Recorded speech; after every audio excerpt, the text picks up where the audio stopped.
Who here is into data modeling? Who does data modeling? Who hates data modeling? Some people? Okay, that's cool. Well, that's what we're talking about today. We're talking about why data modeling is dead and why it should live a long time, I guess. So, as he pointed out, I am a recovering data scientist. I also wrote a really popular book called The Fundamentals of Data Engineering. Who's read this book or heard of it? Like a lot of people. Cool. Yeah. When I wrote it, it was interesting. I had no intention of it becoming popular, but it turned out that data engineering was sort of on the up and up, and so a lot of people read it. But the feedback I got and the motivation for this talk was really chapter 8 specifically. It's on queries, transformations, and modeling. I felt I did an okay job describing data modeling, but it was like the bare minimum, right? And of course, along the way, whenever you write a book, you always get a lot of questions like, well, what about this? Why didn't you include this? Why didn't you include that? So there's like a lot of whataboutisms. It's easy for the peanut gallery to come out after a book's done, but I didn't feel satisfied with it, right? But at the same time, I run a consultancy. I've talked to thousands of data teams. So Mike's about to fly off, and I keep seeing the same problems over and over, which is, I would say at best we're doing data modeling. I think barely, or at a pretty low capacity. And this leads to a lot of expensive problems, right? And I think if we continue to ignore data modeling, we're going to have some very severe consequences as a result. So why this talk and why now? Data modeling has been out for ages, right? I could argue it's been around for as long as we've been doing data. I think hieroglyphics might be the earliest form of data, but anyway. But whose company wants to do AI right now? That's a lot of people. That's more than I've seen in other Australian cities. So awesome. Any particular reasons why? I'm curious. Like, why do you want to do AI? Because it's what? Cool. I didn't hear you, but that sounds awesome. I know in the States, AI is every company wants to be an AI company. If you're an exec of a public company, for example, you cannot not have an AI strategy. You'll be fired from your board, right? Or by your board. So data is really hot all of a sudden. But I've been in machine learning for a long, long time. I've seen the type cycles come and go, and it feels like we're at another one. I think there's a lot of promise with AI. Large language models are cool. Generative AI is amazing. At the same time, corporate data sets are a disaster. Who feels that their corporate data set is amazing and you would trust putting a large language model on top of it? A few hands, you're like, yeah. If you do, that's awesome. Then you can not attend the talk and do something else. So there's a lot of attention on data. And at the same time, for decades, we've been screaming about stuff like data governance, quality, data management, adding value to the business, right? So if we're not going to get this stuff right now, when all the attention and money is being focused on data, then like when the hell are we ever going to do it, right? So this is where data modeling comes in. Oops. So what we'll discuss: what's a data model, why it's dead, and why it's alive. So first, what's a data model? Does anyone have a mic here? They can. I just want to maybe spend about a minute just asking the audience what you think a data model is. And you can also feel free to shout, I guess, since Simon's like frantically sprinting. What's a data model? You want to take a stab at that? Yeah, high-level abstraction, low-level implementation schema. Yeah, I like that. Anyone else want to take a stab at what a data model is? Yeah, you. eHarmony for data. eHarmony for what? We'll talk after. So there's a lot of definitions, right? So I think one of the earliest definitions that I came across, I'm writing a new book on data modeling right now, but I'll let you read this. I'm not going to read it for you, but this is from William Kent back in 1978. What's interesting about this definition is, around this time, this is when computers were, I think starting to become more widespread, usually mainframes, personal computers starting to come out. But people are thinking about how to represent data, right? This isn't an intuitive concept, by the way. right? It's not like you're just like, oh, we have computers, so we'll magically just like understand how to represent data. This is a very and this book is very interesting. If you're a data professional, I suggest reading Data and Reality. It's one of the best books I think that was ever written on data. But I think this encapsulates part of what data modeling is. You fast forward to Steve Hoberman. Who's heard of Steve Hoberman, by the way? I'm just very curious. Who's heard of this guy? You? Yeah. So Steve Hoberman I think he's one of the OGs of the data modeling world. Back in 1992, I think he was starting to give instructions on data modeling. So this is how he defines it. I'll let you read that for a few seconds. So he defines it as a wayfinding tool, but notice what's not in either of these definitions. They're not talking about data modeling is one big table, right? They're not saying data modeling is Kimball. They're not saying it's relational, right? It's about representing things with data. Here's my definition. It's a working definition for my book. When I say a data model organizes and standardizes data to facilitate believable and useful information and knowledge for humans and machines. So why the word believable? Why not use the word correct? I was actually asked this in Vancouver a few months ago. Believable is an interesting word. So Bill Inman, who knows what Bill Inman is? He kind of created a data warehouse and ETL and stuff.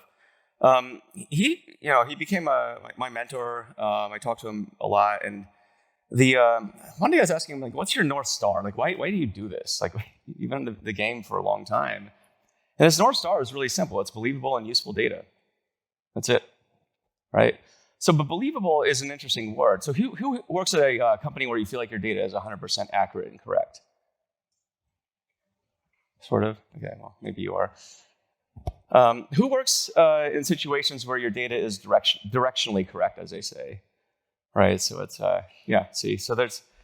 so believable is it's this thing that I think if you can have data that's at least believable to the business and it's useful, then it starts providing quote value. So again, this is the definition. And why humans and machines? Well, I'm sort of hedging the bet that machines will at some point be capable of doing what humans do. So got to be nice to them. So let's talk about why data modeling is dead. So this is Hieronymus Bosch's painting, "The Garden of Earthly Delights." It's a nice painting. I like Hieronymus Bosch, but it talks about the temptation of humans, and ultimately you devolve into whatever is on the right there, which is hell. I feel like this is what happened to data modeling. Does this resonate with anybody? Let me give you some examples. Who works with DBT? Who's seen thousands or hundreds of DBT models in an organization, right? And why does this happen? Any ideas? So, what I often see is there's DBT is an awesome tool. I do a lot of work with them. Awesome tool. But what I also see data teams doing is it's very reactive, right? So you make a DBT model for every question, every scenario, and pretty soon you have sprawl. And if you imagine that these DBT models were your children, it would be a bit confusing after a while. So in a podcast I did with Tristan Handy about a month ago, he mentioned there's a company that had 39,000 DBT models, which is just insane. So complexity's there, and I think this is one of the this is a symptom of some of the problems in data modeling. We'll get into why that is in a bit. Also, ad hoc, reactive, what I call query-driven modeling, right? So you're given a request, you got to come up with an answer. That's a model. I'll tell you why in a second. But this happens often. Who has this happen to them? You're given a request. Yeah, exactly. There's also, WTF, does the data mean? Right? These are some of the problems with data modeling. I think that these last two examples are hand in hand with the third one. And lots of reinventing of the wheel. So we tend to kind of rehash, I would say, a lot of things because we're told it's a good idea, not because we put the time to think through why it's a good idea. I think one big table is a really good example of this. We'll get into why. But as we'll talk about, data is very, very much a thinking person's sport. But all too often, I get the impression that we don't spend enough time doing thinking. So back to the basics of data modeling. I think this gentleman over here actually pointed out correctly the the phases, right? You start with high level, it's technology independent. You're just trying to understand the concepts, the rules, the information flows of your business. And then there's logical, which is translating the conceptual to a structure used in a data system. And finally, physical, right? Physical implementation for whatever system you're using and enhancing that, right? But all too often, okay, and this is the flow here, right? So conceptual, logical, physical. But all too often we start and end with the physical level, right? So I think, it's especially, a good example is the cloud data warehouse right now, right? People just throw data in there, chuck it in, because why? Why would you do that? Separation of storage and compute, it's really cheap, so no need to model, just throw your data in there and figure out afterwards, right? But that never actually happens. So it's usually a query-driven modeling or one big table at best. And what this means is you lose the fidelity of the understanding of your data, right? And it's hard to trace back because you weren't intentional about it in the first place. There's also the problem with the word model. All right, so we have a lot of different types of models. There's machine learning models. I was giving a talk a few weeks ago in Salt Lake City, and a data scientist was like, well, what about TensorFlow models? Right, he didn't understand the other types of data models because his world is in the sklearn, TensorFlow world. It's perfectly fine, but we use the word model there. There's normalized models. There are object models. If you're a software developer, you're using object models all the time and ORMs, right? Object relational mappers. And on and on. There's star schemas, there's a big table, but then there's also streamings and there's federated queries and so forth. But all these are types of models, types of physical models. But as I say, a lack of a model is still a model. It's just a very crappy model. But this is actually probably the most pervasive thing I've seen around the world right now. Is everybody is pretty much just modeling more as a reactive exercise, and there's just a lot of crappy models out there right now that don't really, I would say, accurately represent the overarching concepts of the business and the reality of it. So, and the trends aren't looking good for data modeling. If we do Google search for Google Trends, data modeling. It's popular back in the day. Now it's on life support. Wrote an article about this too a while ago. Data modeling is on life support. I still stand by that. Who else feels this way? Data modeling is sort of on life support. So there's a couple people here. Yeah. So if you actually zoom into some of the popular methodologies too, like relational data model and dimensional, it's not looking great either. It's basically comatose at this point.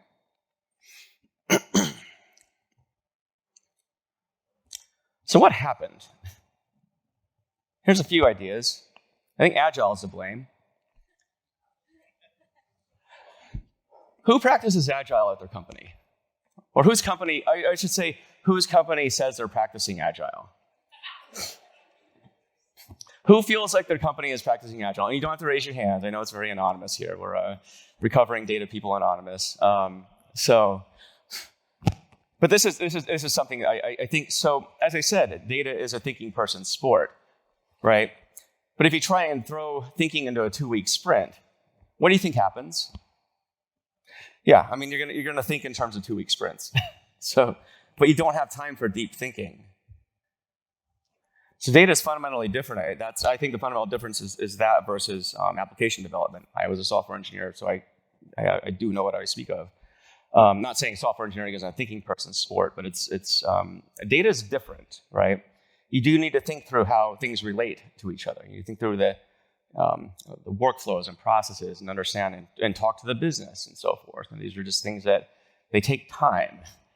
And so this introduces no time for formal practices. And I kind of think of things as a pendulum between a fast and formal or a rigorous and relaxed. And on that spectrum, fast has been winning for the past 10 years. I also, I kind of think that the era of cheap money had to do something with this, where every money's sorting out a problem, you have to move fast and break things, and that's kind of what happened too. As a consequence, working with data is almost too easy, right? Who uses a modern data stack right now? Right? It's easy. It's dead simple. But we still get it all wrong. But you can move fast. That's cool. At the same time, the tools and formats for data have exploded, and we've moved beyond rows and columns. We now have images, semi-structured data, audio. Sorry, it's coffee,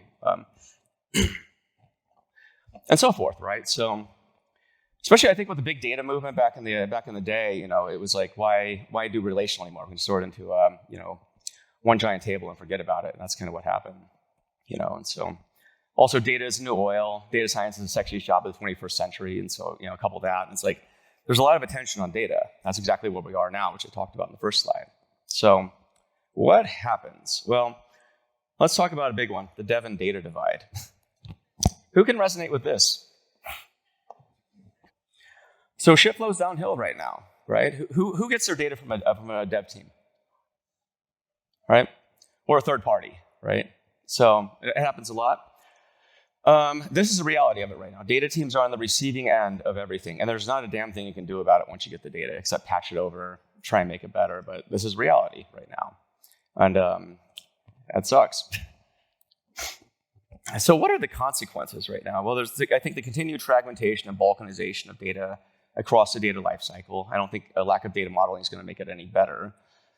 Without data modeling, we lose accuracy, coherence, and believability in our data. The rise of AI is the rise of bullshit. If you can't... So who's familiar with hallucinations in large language models, right? So on a good day with good data, these things still lie. So the question that I asked you before, would you throw a large language model on top of a corporate data set? Would you do that? Would you bet your job on that? Because I bet, your CEO is going to ask you to do that at some point, or your CTO. So would you do it? Nobody here's going to take that bet? Okay. Exactly my point. And so we hobble along and we just treat the symptoms, right? The dev and data divide slide again. We can only treat the symptoms at this point. We can't address the root cause. So long live data modeling. Let's talk about some thoughts on how to make this better. I'm trying to leave a lot of time for questions here. So we'll start off by making data modeling a core practice. I think we should also bring back conceptual and logical modeling, use patterns, which we'll talk about in a bit, model across the data lifecycle. There are a lot of stupid and petty religious wars in data modeling right now, which I think would go away. That'd be great. And also practicing something I call mixed model arts. Let's give them that, aka MMA. So make data modeling a core practice. Who talks about data modeling with their team right now? It's about half the room. For those who don't, why? Lars has a mic if you want to answer that. I'm just curious. Not me. Not you? Okay. I can give you a few things. I think that it's, again, people say they don't have enough time, right? I have other things to do with my time than model data. But I think acknowledging that data modeling is important is a good way to start bringing it back. You at least have to need to start having the discussion first, and just acknowledge that it is a thing. The number of people I talk to, especially in analytics, for example, and data, who don't understand data modeling or don't know it's a thing, it's frighteningly large, actually. It's insane. Back when I got into data, everyone knew what Kimball was and Billiman's data warehouse and so forth. But along the way, it's like an entire generation of data practitioners have largely forgotten the arts of data modeling. That makes me sad. Bring back conceptual and logical modeling. As we pointed out, conceptual modeling is really the art of understanding the reality of your business, right? I think there's a couple quotes here. This is from the Journal of Database Management back in 1998, when I still talked about conceptual modeling. But by using a conceptual model, one can describe a reality, right? These are the discussions that you have with your stakeholders and with your team and so forth about, like, what are the concepts we're trying to align on, right? What are we trying to describe? What are the entities, relationships, the attributes, and the events, and so forth? How do these all fit together, right? So there's another quote here. The conceptual model helps designers accurately capture the real data requirements. This was in 2006. I still think this is very true. So again, conceptual modeling is one of these arts I feel like is completely lost on a new generation. When I ask people around the world what is conceptual modeling, I get blank stares. And that's pretty sad. And along these lines, there are conceptual data model patterns. So as I've been researching my book, I came across These two wonderful books, actually there's 4 of them, because the data model resource book is actually, there's 3 volumes and there's about 2,000 pages total with them. But this basically describes every type of business you could imagine and the conceptual model patterns you would need to use for them, right? This gets you 80% of the way there, by the way. So, it provides a good blueprint. I think these probably need some updating, but even so, I think it's a good place to start. I would say get familiar with these things. There's also the nimble elephant from a gentleman named John Giles, who lives, actually, I don't know, in the vicinity here. I had the pleasure of interacting with him a few times. He was on my podcast. I consider him to be one of these people that's equivalent to Yoda. Like, you talk to him and you just realize you're talking to probably one of the smartest people in the industry you never heard of. I put him on that level. But he wrote this wonderful book called The Nimble Elephant, Agile Delivery on Data Models using a pattern-based approach. He's the one who actually led me to the idea of patterns. And I was shocked that I had never found these before, right? Because again, lost arts. Rediscover these. Have your team read them. Again, they might be a bit long in the tooth, but at least get you thinking about, okay, so how do I think about the business? Not just react to business questions, but think about the overarching concepts, business rules, vocabulary, and how they intertwine into a data model. And John was telling me a story that he was tasked to deliver a data model for a company. I think it was like a week or something like that. Maybe I'm getting the timing wrong, but he got it done in 8 hours. How? The data model resource book, right? It's a cheat code. Play video games. It's a good one. So, model across the data lifecycle. So, again, the data lifecycle tends to kind of, the data people tend to think of data lifecycle as the data that hits us.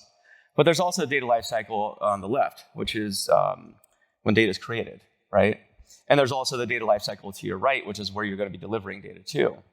Start thinking about this. Understand how data is modeled across the lifecycle at the application level. How machine learning people might use it, for example, analysts and so forth. Get out of this mentality of data flowing in a one-way street. It's becoming more shifting left and right across the lifecycle. Especially with the rise of quote, data products and data-powered applications, the notion that data just simply flows to an analytics team, that's it. That's ancient. That's gone. If that's where you are right now, it'll probably change, or maybe it won't, but that's reality in most places right now. So just think of data as a continuum, right? And understand the approaches along the continuum. Stop the stupid and petty infighting in the data modeling world. I think as I've been researching this book, I was told not to write this book. People hated me when they found out I was writing a book on data modeling. Why? People are very protective. They're protective of their arts, of their sacred craft. And I think it's dumb. So at this point, data modeling is on life support, right? So I think you need all the Hail Marys you can get at this point, including a guy like me writing a book on it. But I just noticed it's very, very protective. There are many books I've read on data modeling where especially from I would say the relational data modeling camp, who say that that's the only one true way, and if you're not doing relational modeling, you're basically the equivalent of human trash, and you should go away. So, and this whole conversation needs to die, in my opinion. We all need to come together. I would say that one way to do this is what I call mixed model arts. This is Bruce Lee, who I consider the father of modern mixed martial arts. Back in the 70s, he came up with Jeet Kune Do, which is basically the arts. It's mixed martial arts, right? So he took the time to learn grappling and all the other arts and put them together. So here's a quote from him: "Use only that which works and take it from any place you can find it." I think that's how we got to treat data modeling. All right. So know the trade-offs of every approach, but know the approaches. You can't just sit there and say, "Oh, we can only use one big table or Kimball." That's not enough, right? Or Data Vault, right? It's interesting. We keep rehashing these ideas, but these ideas are like 23 years old at the max. Data Vault came out. Dan Lindsay published it in 2000, I believe, and he started working on it in the 90s. Kimball is from 1996. Inman was 1989. We're still rehashing the same stuff. The world's moved on, right? We have NoSQL, streaming, machine learning, yet we're still rehashing Kimball and talking about star schemas and slowly changing dimensions in 2023. That is insane to me. So understand all the techniques. Learn what works. So in conclusion, yeah, critical point in the industry. I would say, if there's ever a time to make things work, it's now. Because again, if we're not going to get it right now, like when the hell are we ever going to get it right? Data modeling is key. Use what worked, but modernize and innovate for the future. And again, you can all be part of the change. I think just make data modeling more central to your discussions with your team. Learn the techniques, learn the patterns. Buy my book when it comes out in Q1 of 2024. Open to questions. And that's me on LinkedIn. You can also click the QR code and add me there. Got a Substack as well if you want to subscribe. Weekly newsletter. So yeah, questions?